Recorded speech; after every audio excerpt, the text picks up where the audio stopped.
casa del Señor es aprovechar el tiempo. Así que en esta hora vamos a continuar con lo que es la serie del tabernáculo.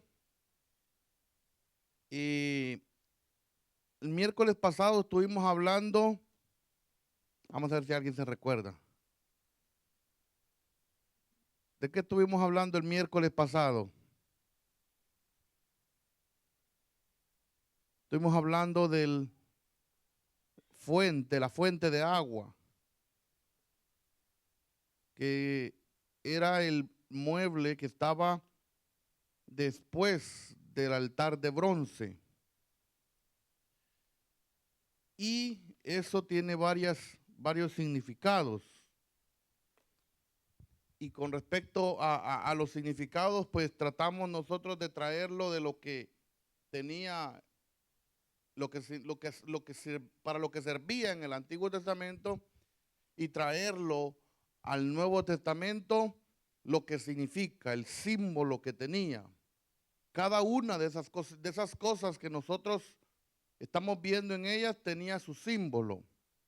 Al principio dijimos nosotros en las primeras clases que todo esto era una sombra y tratamos de poder explicar más o menos cómo es. Usted, apagamos las luces aquí y usted le pone una lámpara por detrás a ese florero, al fondo se va a reflejar el florero, pero no van a aparecer todos los detalles que aparece cuando nosotros lo miramos aquí. Solamente se va a ver la sombra. Entonces, por eso que nosotros en el Antiguo Testamento vemos un tabernáculo, vemos un lugar, vemos algo que está construido ahí. Esa era la sombra, porque no lo lograban ver exactamente qué era. Pero al momento que aparece Jesucristo, vemos a Jesucristo, la persona de Jesucristo y su ministerio se identifica perfectamente con lo que era el tabernáculo. Entonces, por eso muchos teólogos dicen que el tabernáculo simbolizaba a Jesucristo. Y ese era el tabernáculo, era el medio por el cual el hombre podía acercarse a Dios. O sea, Dios básicamente en aquellos tiempos era inaccesible por el pecado. Pero Dios decide, vamos a construir este tabernáculo, lo vamos a hacer al deseo mío, yo voy a habitar en medio de ellos y ellos van a poder acercarse a mí por medio de esto. Entonces, por eso es de que sacamos la conclusión de que el tabernáculo representa a Jesucristo, porque Jesucristo es la única manera que tiene el hombre para poder acercarse a Dios. No hay nada que nosotros podamos tener aquí en la tierra, como decían los discípulos en Hechos, no hay nombre dado a los hombres en quien se pueda ser salvo, solamente Jesucristo. Y eso es una de las bases fundamentales de lo que estamos hablando hoy en día. Y entonces, el miércoles pasado tocamos el punto acerca de lo que es la fuente de bronce. Vamos a pegar un pequeño retoque a lo que estábamos hablando. Y la fuente de bronce era un mueble, digámoslo de esta manera, un objeto que estaba colocado justo antes de entrar al lugar santo. Estaba la puerta principal, estaba el altar de bronce y después estaba la fuente. Y entonces esta fuente, estábamos hablando de que representa lo que es la palabra de Dios. Representa eso que dijo Jesús, que no solo de pan podía vivir el hombre, sino de toda palabra que salía de la boca de Dios. ¿Por qué nosotros sacamos esta conclusión? Porque la fuente de bronce, era un lugar donde todos los sacerdotes que ministraban dentro del tabernáculo tenían que estarse lavando continuamente. Ahora, nosotros podríamos imaginarnos, tener más o menos una escena de lo que pasaba en aquellos tiempos y nosotros podemos imaginarnos algo. Todos los sacerdotes trabajando ahí, había que juntar leña, había que prenderle fuego al altar, había que estar matando animalitos, separando las carnes, cortando por en pedazos los animalitos. O sea, había mucho trabajo. Eso implicaba que sus manos iban a estar sucias. Y eso tenía que, a la hora de ellos presentar los sacrificios, tenían que primero lavarse las manos. También te tenían que lavar los pies, dice la escritura. Entonces, nosotros vemos de que en esta fuente había agua. Ese era el propósito de esta fuente, tener agua. Entonces estuvimos hablando de que esta simbología de lo que es este mueble representa la palabra de Dios y es lo que necesitamos nosotros para poder estar en un proceso de transformación, de renovación constante, de estarnos alimentando de la palabra. Les ponía yo el ejemplo la vez pasada de que si usted compra un teléfono y quiere tenerlo de paquete, no le va a poner un chip viejo de otro teléfono. Es mejor ponerle un chip nuevo para poder empezarlo de cero.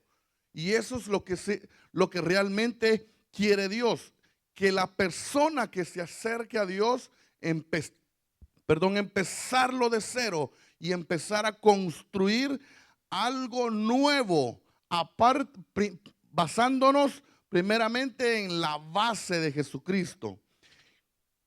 Entonces, esta fuente de bronce tenía varios significados. Algunos de los significados no los pude mencionar todos en el miércoles pasado. Tenía algo muy interesante. Les comenté que estaba cubierta de bronce.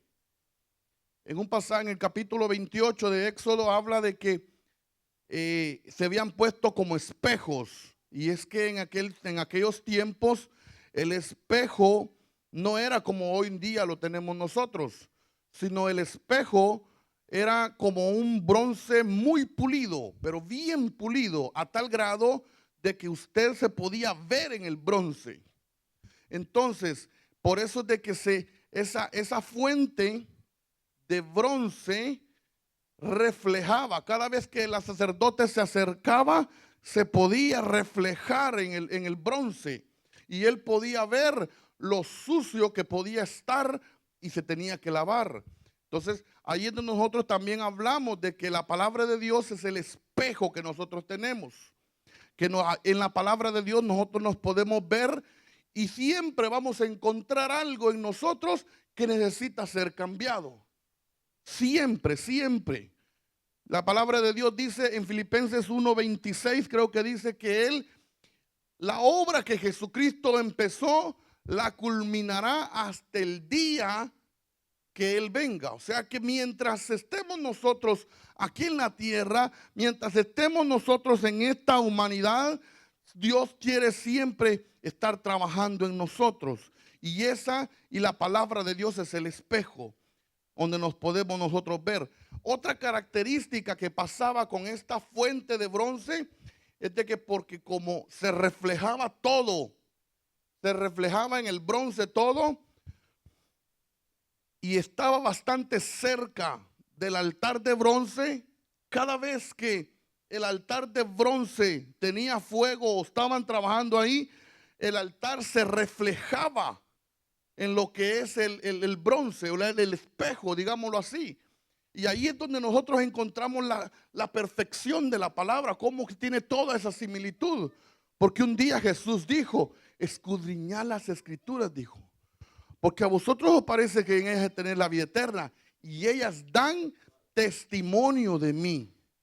Entonces, esto es lo que más o menos simboliza, que lo que estaba pasando en el altar de bronce, todos los sacrificios que se hacían, se reflejaba en los espejos, en la fuente que estaba a la par. Entonces, hablamos de que la fuente simboliza la palabra. Entonces, En la palabra nosotros encontramos cómo es que Dios siempre nos estuvo enseñando acerca de Jesucristo.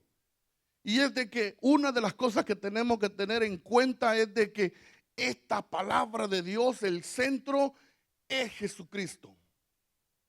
Todo el centro de la palabra en lo que se refiere al contexto general de la palabra está hablando de Jesucristo.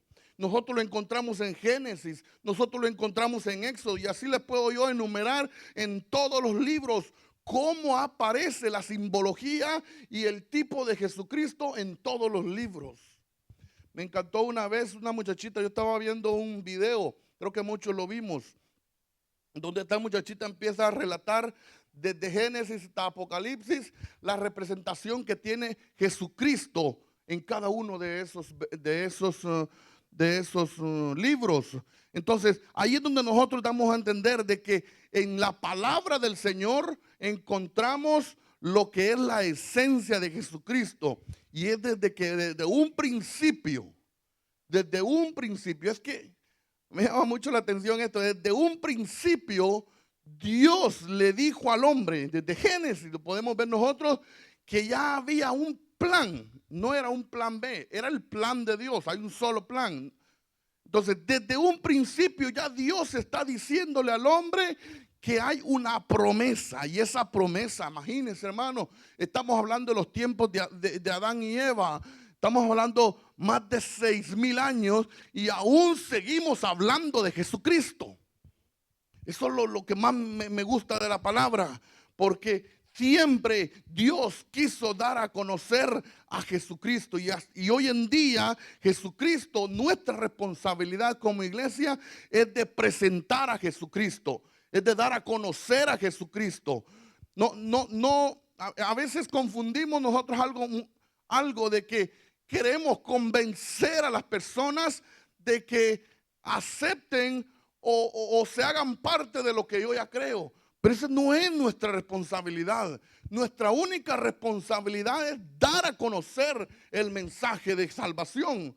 Y el mensaje de salvación incluye la persona de Jesucristo, porque por Él somos nosotros salvos.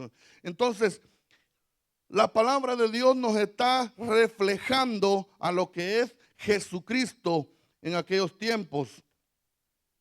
Otra de las cosas que encontramos nosotros, si hacemos un poquito de sentido común, digámoslo así, cuando esta fuente, la Biblia no lo especifica, y quiero aclarar eso en ese punto, pero era de hecho el título es La Fuente de Bronce. La Biblia no especifica si había una especie de pozo que salía de la tierra y estaba constantemente alimentando esa fuente con agua. La Biblia no lo especifica. La Biblia solo especifica que en este inmueble, este objeto, había agua para limpiarse. Pero vuelvo y repito, hagamos un poquito de sentido común. Tantas veces que se iba a limpiar o a lavar una persona ahí, esta agua se ensucia. ¿Sí o no? Se tenía que ensuciar. Entonces, trabajo del sacerdote era renovar el agua.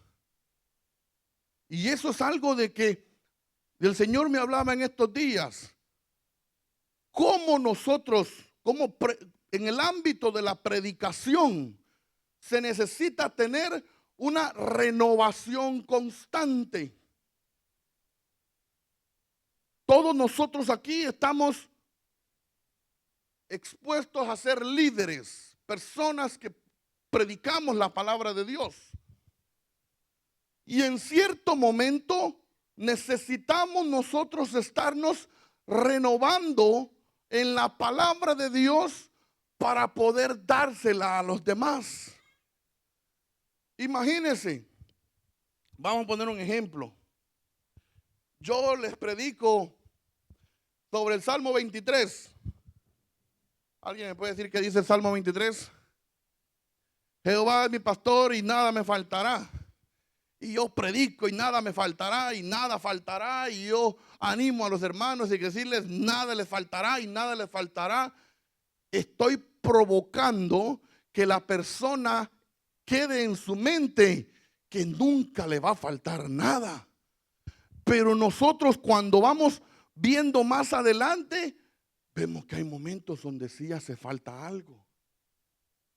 Entonces, no estoy provocando un crecimiento en una persona, sino simplemente los estoy estancando. Por eso es de que es necesario siempre estar renovando el mensaje para que la persona vaya creciendo. No podemos nosotros quedarnos con un simple mensaje. Y sabe que esto lo he visto yo mucho, hermano.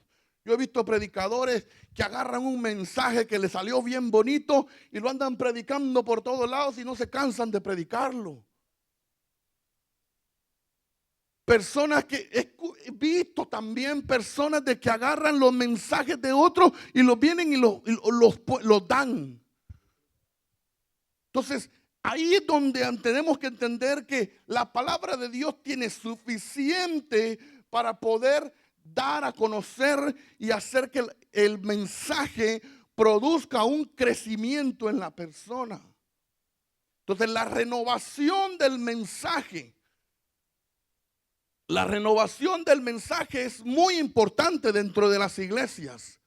Y no hablo de una renovación de decir, pues ahora hay que darle tranquilito, suavecito, sino darle un sentido donde la persona vaya creciendo, vaya aumentando de nivel.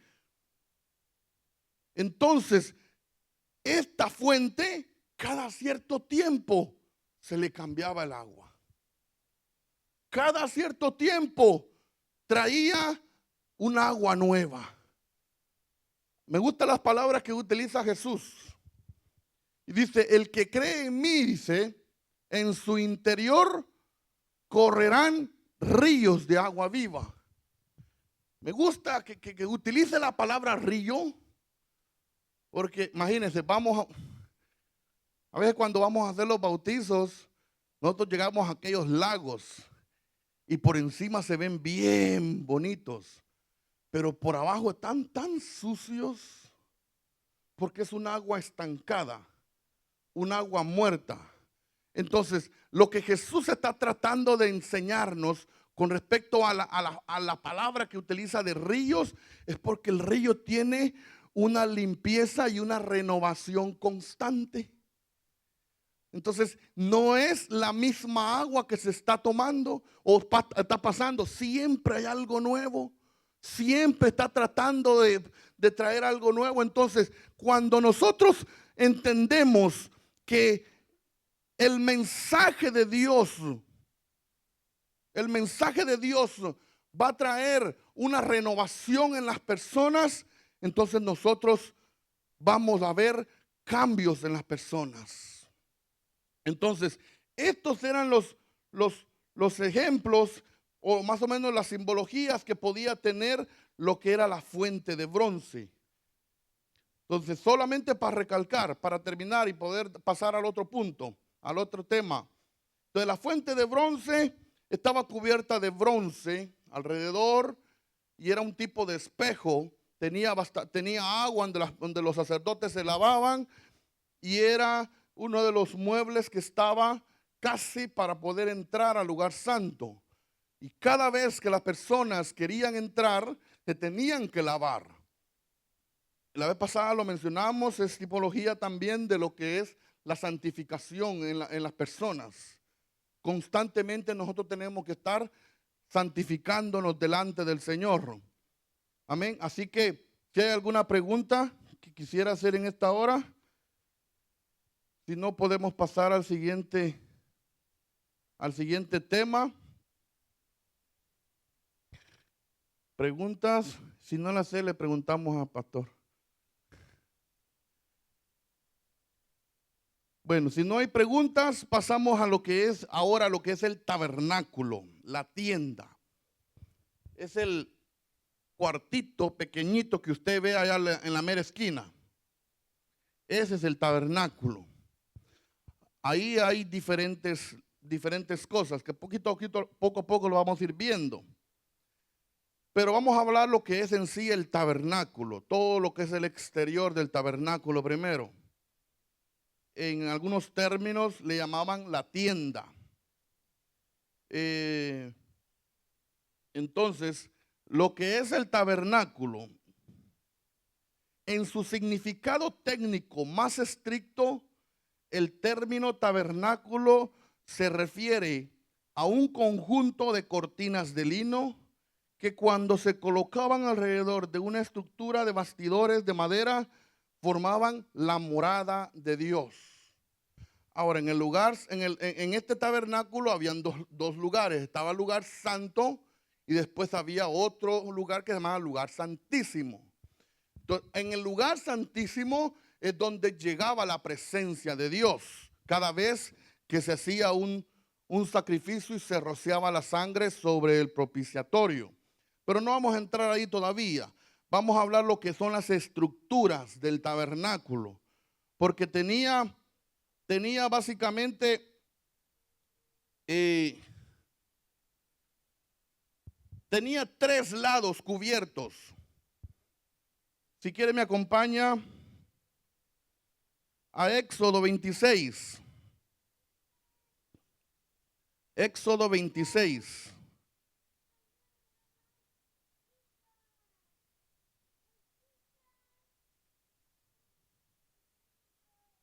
Éxodo 26,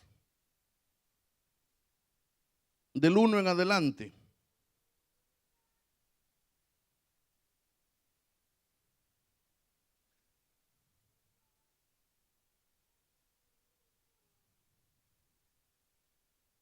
Vamos a leer, perdón, del 15 en adelante vamos a leer. Éxodo 26, del 15 en adelante, y dice: y harás para el tabernáculo tablas de madera de acacia que estén derechas. La longitud de cada tabla será de 10 codos y de codo y medio la anchura. Eran muy gruesas las tablas. Bastante, como así más o menos. La longitud de cada tabla será de 10 codos y de codo y medio la anchura. 2 espigas tendrá cada tabla para unirlas una con otra. Así harás todas las tablas del tabernáculo. Harás pues las tablas del tabernáculo, 20 tablas al lado del mediodía al sur, y harás 40 basas de plata debajo de las 20 tablas. 2 basas debajo de una tabla para sus 2 espigas, y 2 basas debajo debajo de una tabla para sus 2 espigas, y 2 basas debajo de otra tabla para sus 2 espigas. Y al otro lado del tabernáculo, al lado del norte, 20 tablas y sus 40 basas de plata. 2 basas debajo de cada una de una tabla y 2 basas debajo de otra tabla. Para el lado posterior del tabernáculo, al occidente, harás 6 tablas. Harás además 2 tablas para las esquinas del tabernáculo en los 2 ángulos posteriores, los cuales se unirán desde abajo y asimismo se juntarán por su alto con un gozne.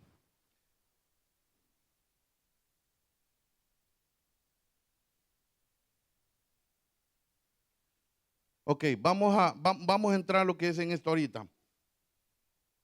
Estas tablas estaban hechas de madera de acacia y estaban juntamente unidas, una tras otra. Pongámoslo de esta manera, lo podemos ver de esta manera. Tenía tablas del lado norte, del lado sur y del lado occidente. El oriente, cuando se habla del lado oriente, es la entrada. El lado occidente es la parte de atrás. El lado norte es la parte de este lado y la parte sur. Entonces, 3 lados tenían madera. Solamente 3 lados. La parte de enfrente no tenía. Esa era la entrada. Entonces, estas maderas, como dije, estaban hechas de madera de acacia.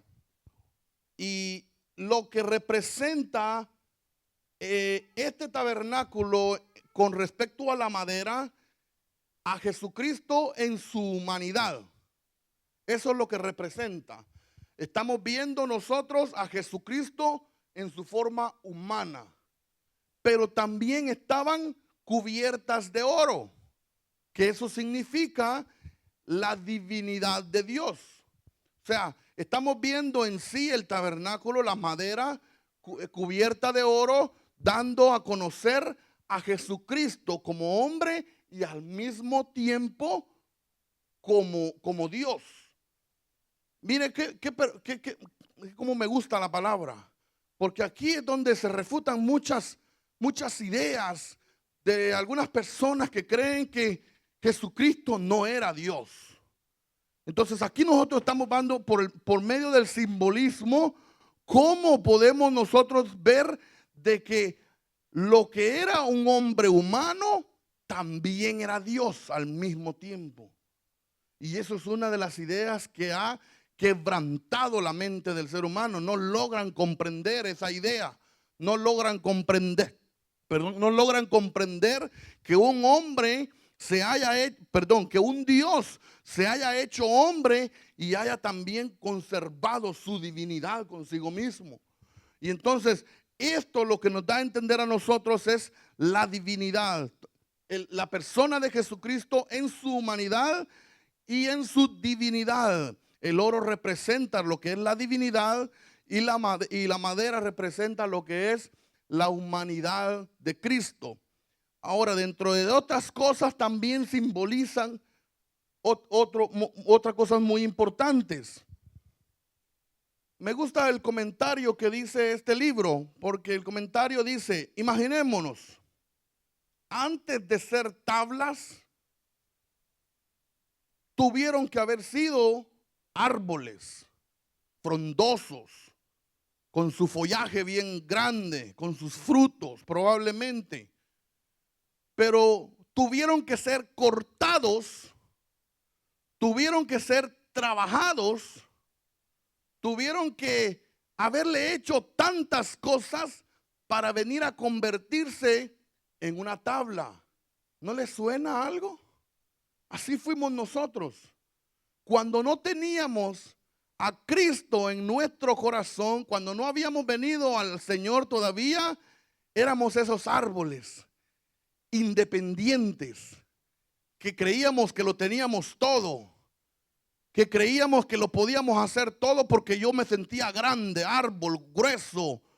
Pero de repente Dios dice: así no es como te quiero.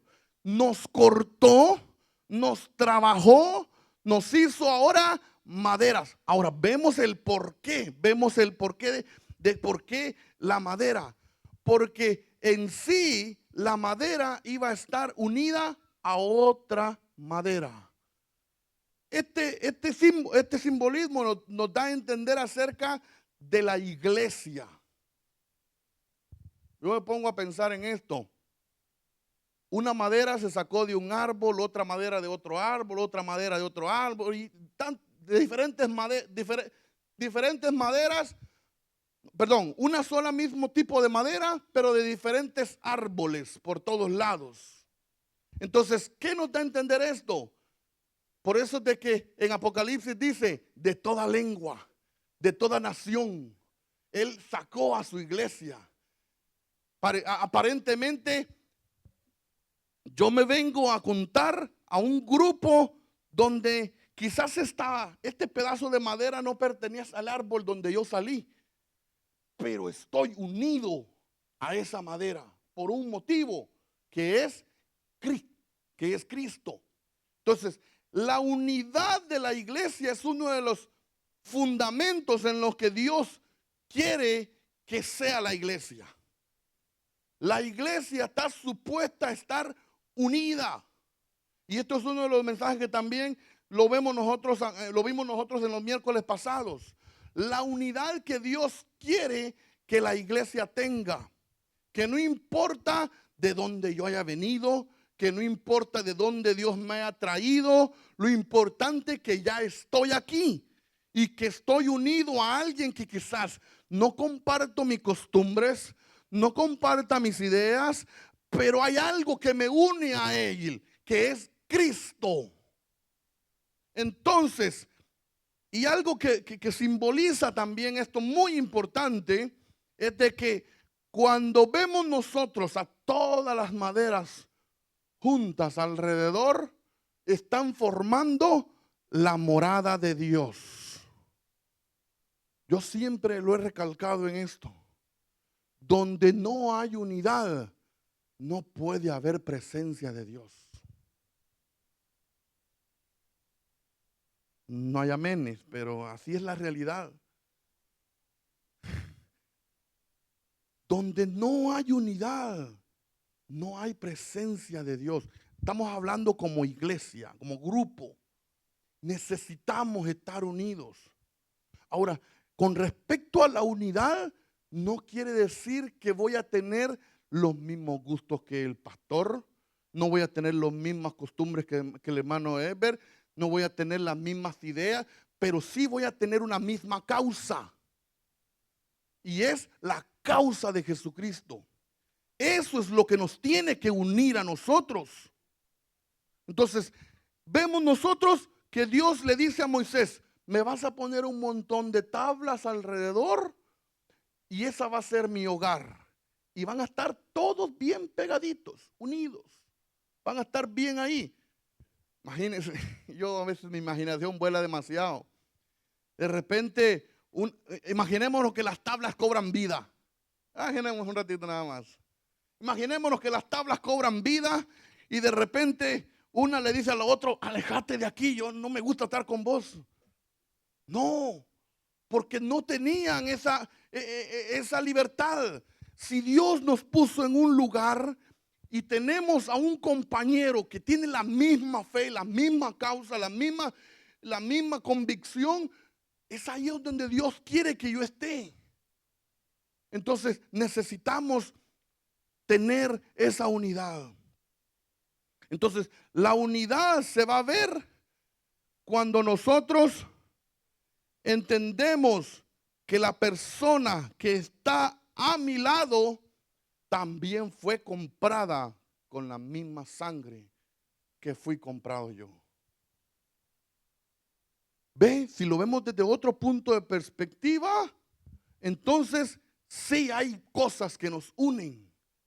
Hay muchas cosas que nos unen, pero lamentablemente esto de la unidad cuesta que se dé. No, yo no entiendo por qué todavía seguimos predicando sobre esto, sobre la unidad, y cuesta que se dé la unidad. Y algo de que llama la atención, que tenían estas tablas alrededor, eran como unas varas de madera, también eran de acacia. Usted lo puede leer en todo ese capítulo que leímos. Eran unas varas. Estas varas iban atravesadas. De hecho, eran 15 varas. 5 por cada lado. Estas varas eran las que sostenían a las tablas, a las maderas. Si estas varas no hubieran estado, fácil se hubieran caído las maderas. Entonces, estas varas, según el comentarista, representa, porque tenía 5 por cada lado, representa lo que es la gracia del Señor. El número 5 simboliza lo que es la gracia del Señor.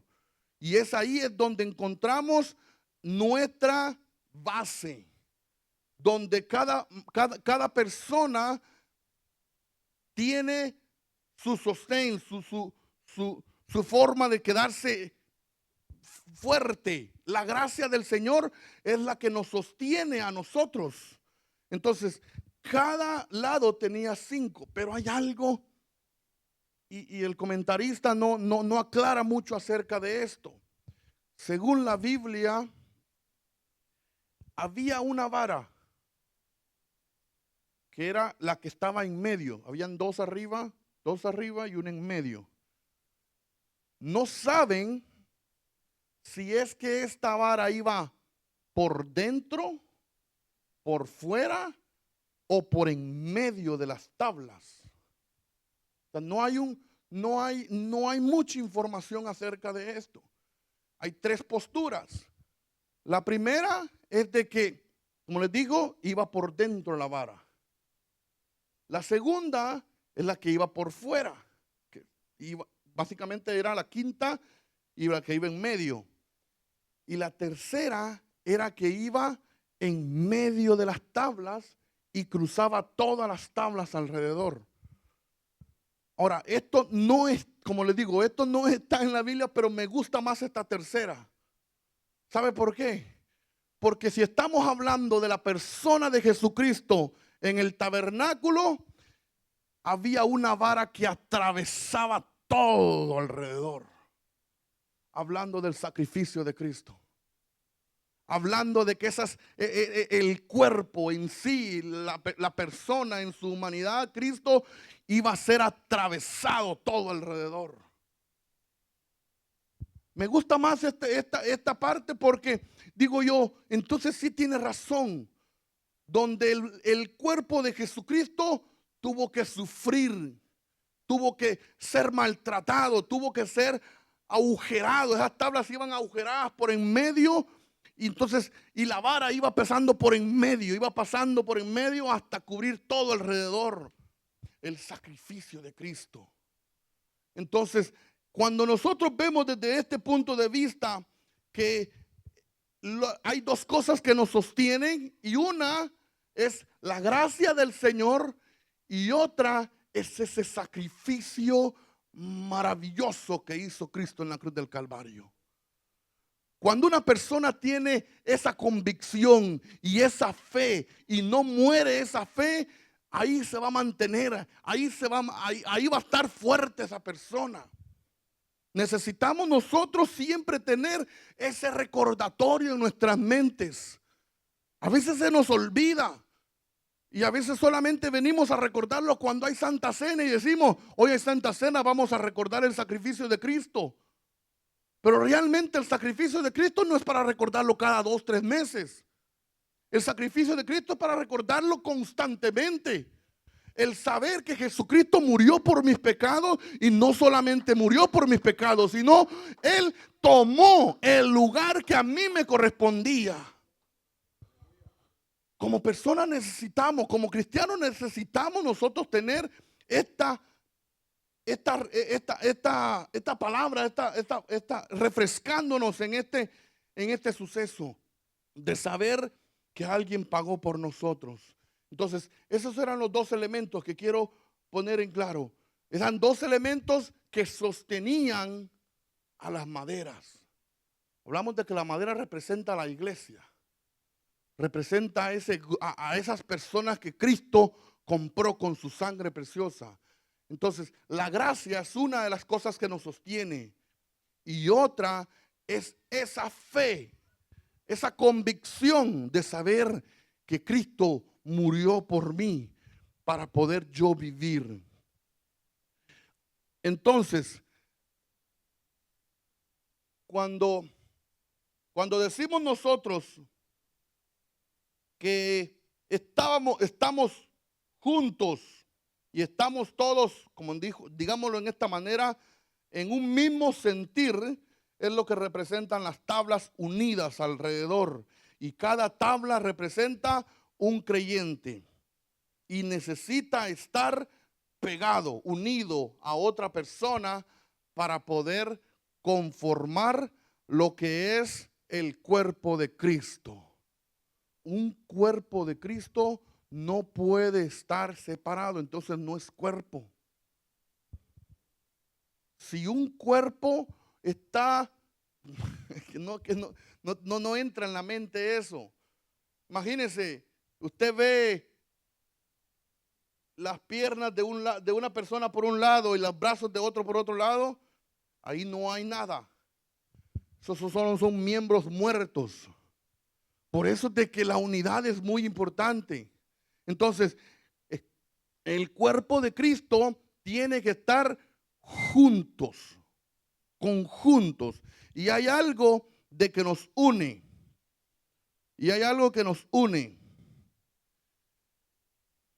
Efesios 2, 21 y 22. Dice, en quien todo el edificio, escuche bien, bien coordinado. O sea, que esto no es que lo pusieron así al azar. Esto está bien coordinado. O sea, la posición que usted toma como cuerpo en Cristo es una posición, digámoslo en cierta manera, perfecta. Porque Dios, si Dios lo puso en ese lugar, es porque sabe que usted va a funcionar perfectamente en ese lugar. En quien todo el edificio bien coordinado va creciendo para ser un templo santo en el Señor, en quien vosotros sois juntamente edificados. ¿Para qué dice? Morada de Dios en el Espíritu. O sea, que lo que le decía al principio, la iglesia, todos unidos, todos juntos, en un mismo sentir, somos morada de Dios. Hablándolo en forma grupal. Yo sé que en cada uno de nosotros mora el Espíritu Santo, porque nosotros somos templo y morada del Espíritu Santo en una forma individual. Pero Dios está queriendo que yo como individuo me una a otro individuo y formemos un grupo. Y a eso se le llama iglesia. De hecho, para entrar un poco más a profundidad, la palabra iglesia en su origen griego se llama eclesía. Estuve estudiando un poco acerca de esto. Eclesía era un grupo de miembros. En aquellos tiempos era una forma política de verlo, pero era un grupo de miembros que cuando se hacía una invitación a cada uno de estos miembros, todos se reunían y hablaban por el bien común de la comunidad. Entonces, cada vez que decían la palabra eclesía, yo ya sabía que yo pertenecía a eso. Yo agarraba todo lo que tenía que agarrar, me iba para la reunión y estaba yo ahí pendiente qué es lo que se iba a hablar. Esos son los tiempos de antes. Ahora Pablo, de hecho muchos dicen que Pablo utilizó esta palabra al principio y dice que lo acopla, esta palabra lo acopla a lo que es la iglesia, para que nosotros seamos lo que en aquellos tiempos era, un grupo donde cuando se hacen invocaciones o convocaciones, perdón, cuando se hacen convocaciones, el grupo acuda y diga, ¿para qué soy bueno? ¿Para qué soy bueno? Entonces, y busquemos qué es lo que se puede hacer por el pueblo, por la comunidad o por las personas que están a nuestro alrededor. Y ahí está lo que es el significado de lo que es iglesia. Algo, hermano Manolo. Amén. Ya que vamos pasando por aquí, quiero agregar algo. Yo desde pequeño nos enseñaron que la función de la iglesia, eso se hizo una doctrina en la cultura cristiana. Predicaban, que la función de la iglesia es predicar el evangelio. Y en el transcurrir de los años me di cuenta que la iglesia tiene tres funciones principales. O sea, no solamente la función de la iglesia es predicar el evangelio, sino de que una de las funciones de la iglesia aquí en la tierra es adorar a Dios. Esa es una de las funciones de la iglesia. La segunda es el amor entre los hermanos, lo que usted está hablando, la unidad. Y en tercer lugar es predicar el evangelio, pero no es solamente predicar el evangelio, porque yo escucho predicadores que siempre dicen, la iglesia, la función de la iglesia es predicar, ganar almas, y esa es una de las tantas funciones que tiene la iglesia, pero adorar a Dios es una de las funciones principales de la iglesia, también fomentar el amor entre los hermanos y también predicar el evangelio, pero casi siempre se menciona solo uno y olvidamos todo, ¿verdad? Olvidamos las demás, igual que, ¿verdad? A veces pasa con los dones o con los ministerios, le damos realce al don de profecía, o al don de ciencia, pero olvidamos los otros 7 dones. Le damos el realce por ejemplo, al ministerio del pastorado, pero el ministerio de maestro, usted no oye a nadie casi darle realce al ministerio de maestro, y es un ministerio que está establecido por Dios, ¿verdad? Entonces, quería aclarar eso, ¿verdad? La función de la iglesia aquí en la tierra, las principales, ¿verdad? Sí, eso es un comentario muy acertado. Es que la iglesia está llamada a abarcar todos los ámbitos de la vida, todos los ámbitos de la vida. Como iglesia, nosotros, de hecho, hoy en día, yo sé que esto se va a ver en internet, que ojalá que se haga viral y se escuche, pero hoy en día le tenemos tanta miedo a la política que yo escucho decir que la iglesia no tiene por qué involucrarse en política. Pero déjeme decirlo de esta manera. Cuando se tomó este ejemplo de eclesía, ese era un grupo político, pero la política en aquellos tiempos no es como la política de hoy en día. Entonces, ahí hay una gran diferencia. Entonces, Pablo le está diciendo a la iglesia, a toda la iglesia, que trate de abarcar todas las áreas posibles, a donde podamos llegar. Si llegamos a un asilo de ancianos, pues ahí llegamos. Si llegamos a la Casa Blanca, pues llegamos a la Casa Blanca. Pero la cosa es que nosotros como iglesia podemos influenciar a todo lo que está a nuestro alrededor.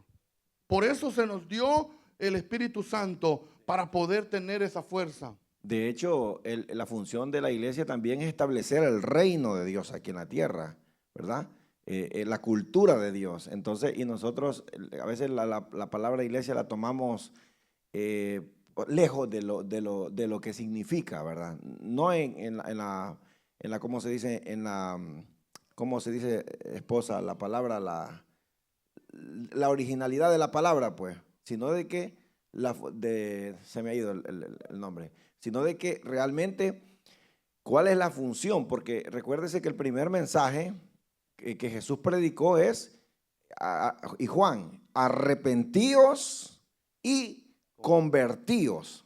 De ahí hay una clave para la iglesia, para entender cuál era el mensaje. El mensaje de Jesús era arrepentidos y convertidos porque el reino de los cielos se ha acercado. O sea, lo que quería era extraer la cultura celestial, por decirlo, e implantarlo aquí en la tierra, con la iglesia. Entonces, y la iglesia hemos cometido el error, como usted dice, ¿verdad? No, que no meternos con la política porque la política es sucia. Y David era presidente de Israel. Era rey, pero prácticamente era como un presidente, ¿verdad? El Sanedrín eran los 70, por decirlo así, senadores que regían las leyes de Israel. Eran senadores, no se le decían diputados en aquel tiempo, se le decían el Sanedrín, pero era la función que hacía en regir las leyes en una nación. Entonces, creo de que la palabra iglesia y todo eso con el reino de Dios va incluido en una función principal que creo que nos hemos alejado, nos hemos ido alejando y alejando y alejando, y de tan lejos que nos fuimos que nos perdimos, porque perdimos la función principal de la iglesia. Y fíjese que eso nosotros lo vemos desde en el Antiguo Testamento, cuando Dios era el que gobernaba a su pueblo. En la forma de que Dios gobernaba, todo funcionaba bien, todo iba bien.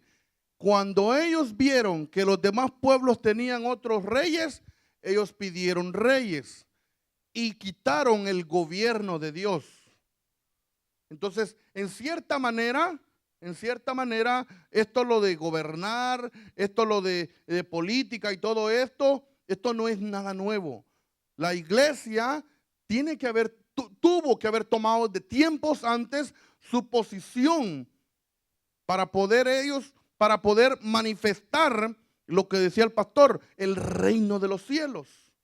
De hecho, perdón, Manolo, fíjate que en los países del Medio Oriente tiene más poder la política, la religión, que la política. En este tiempo, 2024, en el siglo XXI, allá respetan mucho la opinión de los grandes líderes religiosos y la política se sujeta a la religión.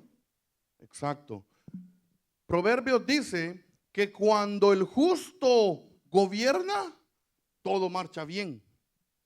Pero cuando los impíos toman el poder, siempre va a haber calamidad. Hay caos. Entonces, con esto no quiero decir que usted vaya a andar ahí con su carpeta postulando de ahí para arriba. No, estoy hablando de que como iglesia estemos nosotros impactando a toda la clase de sociedades que tenemos a nuestro alrededor. Entonces, partiendo de ese punto de vista, es una de las funciones por lo cual Dios quiere que nos mantengamos unidos.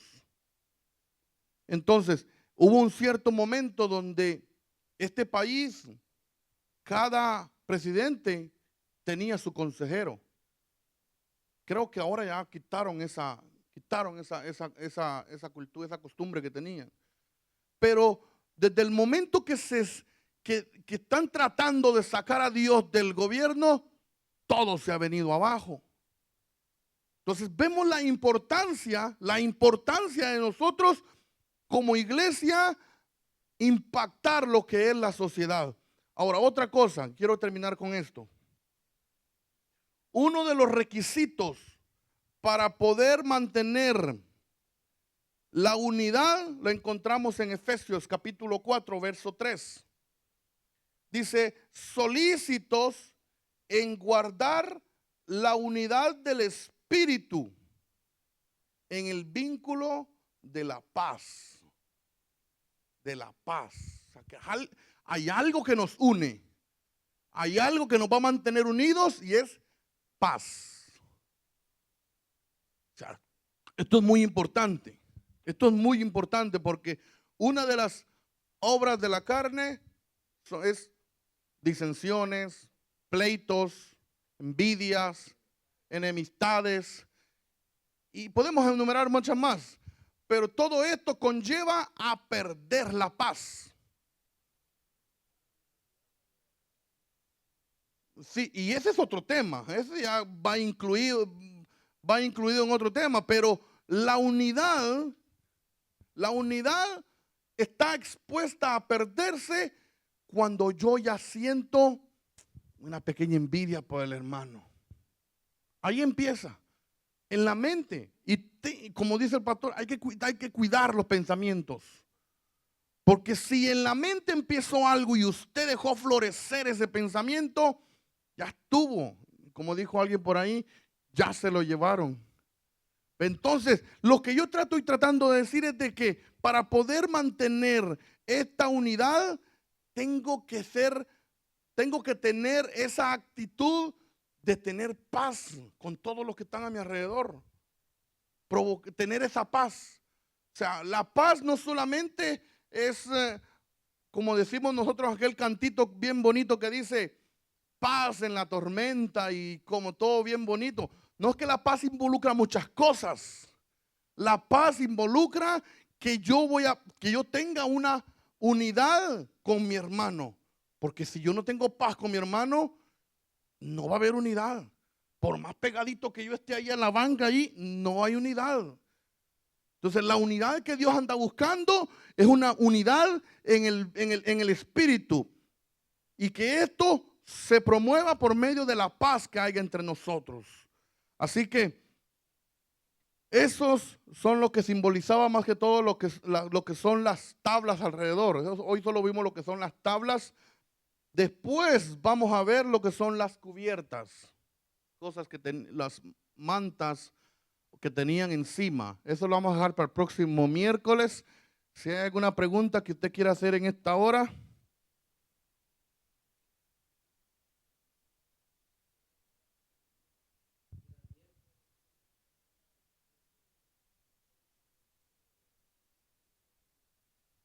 Nabucodonosor.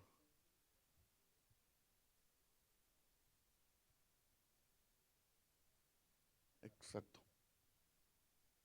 Es que nosotros vemos los ejemplos, que cuando un hombre de Dios llegó a la política, cambió radicalmente todo.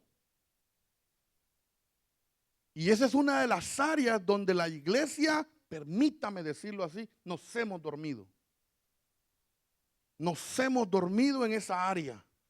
Permitimos que impíos metan cuanta ley quieren en la sociedad y después hasta nosotros venimos a pagar las consecuencias. ¿Perdón?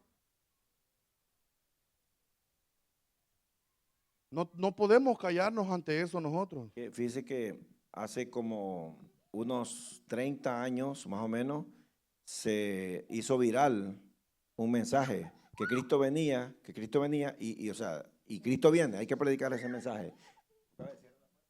Pero la gente dejó de estudiar. Los que querían ser abogados en la iglesia dijeron, no, pues Cristo viene, ¿para qué voy a ser abogado?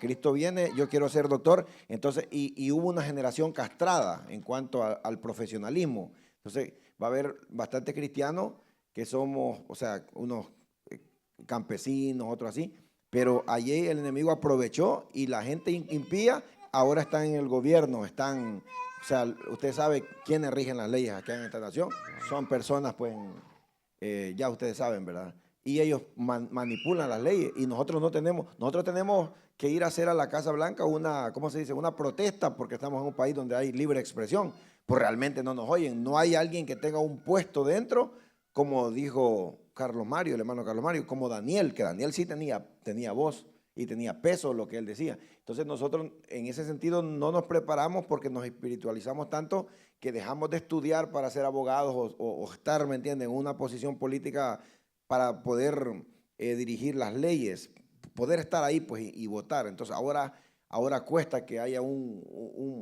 alguien preparado cristiano en el Senado, sino de que siempre estamos en la parte baja gritando, ¿me entiendes?, para que Claro. hagan eso. Entonces, ojalá que se vuelva viral este mensaje, que la iglesia despierte con respecto a eso. Porque como iglesia estamos llamados a impactar toda esta clase de sociedad y que el reino de los cielos se dé a conocer. Entonces, me gustó lo que hizo una vez el presidente de El Salvador, cuando le preguntaron, radical, de una vez, a la raíz se fue de una vez, no se va a permitir y no se va a permitir. Y eso es bueno. Probablemente no conozco su vida personal, no sé si sea un devoto cristiano, no lo sé, pero eso es algo que Dios le pone el sentir en su corazón y eso ayuda para que la sociedad se mantenga estable. Así que vamos a dejar esto aquí. No sé si hay más preguntas en esta hora, si no vamos a darle el tiempo a nuestro pastor que Amén. nos termine con una oración. Amén. ¿Cuántos se han gozado con esta palabra, hermanos?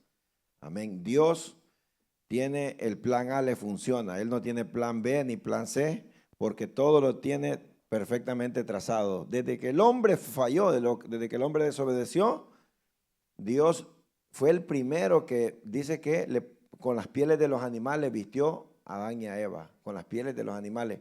¿Qué vemos ahí? Antes del tabernáculo, ya Dios comenzó a prepararnos con el sacrificio, ¿verdad? Entonces todo es un plan perfectamente trazado para que nosotros entendamos. La verdad que ha estado muy poderosa esta enseñanza. Amén. ¿Cuántos hemos aprendido?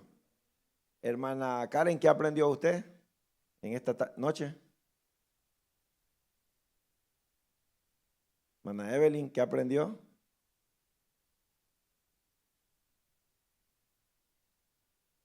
Hermano Wilson, ¿qué aprendió en esta noche?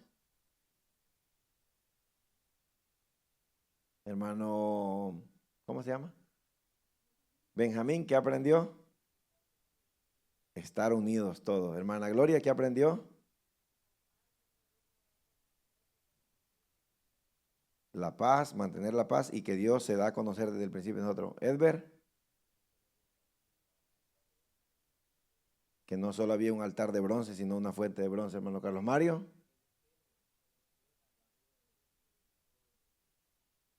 La palabra. Hermana Lili, ¿qué aprendió en esta noche?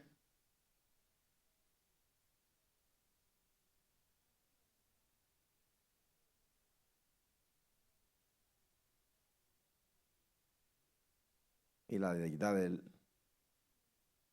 de Dios, el oro y la humanidad, la madera. Pastora Dina, ¿qué aprendió?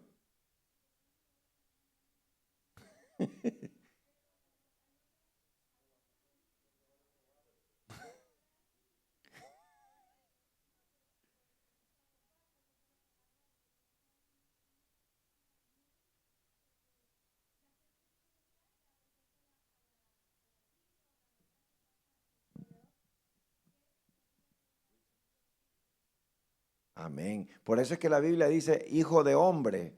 Se refiere a la humanidad de Dios. En varios textos la Biblia habla del hijo del hombre y el hijo de Dios, que se refiere a la divinidad. Hermana Karen, ¿se acordó ahora ya de algo de que aprendió? Hermana Evelyn, ¿se acordó de algo? Como tanto, ¿verdad? Amén. Qué bonito, la verdad que hemos aprendido y eso quiere el Señor, la verdad que aprendamos, que conozcamos a nuestro Dios para que le adoremos con más sentido, no le adoremos así como a lo loco, sino que sepamos, ¿verdad? Como nuestro Dios, qué es lo que nuestro Dios quiere, amén. Así de que vamos a ponerlo de pie, hermanos, y vamos a orar para despedirnos, amén. Qué bendición más grande esta noche. Vamos a seguir el próximo, vamos a terminar esto, hermano, porque esto está bueno, amén. Y aquí falta todavía más, vamos acercándonos al lugar santísimo, amén. Vamos acercándonos al arca del pacto, ya van a ver que ahí hay un montón de cosas que hay que aprender. Wilson, vamos a orar. Gracias por estar conectados, que Dios les bendiga grandemente a los que están ahí en Facebook Live. Padre, te damos gracias por tu palabra, Señor, que ha sido de gran bendición para nuestras vidas. Dios Todopoderoso, que tu palabra haga efecto, Señor, que no solamente se quede en el oído, en la mente, sino que baje al corazón y haga lo que sabe hacer, que te conozcamos, Señor, qué es lo que quieres, cuál es el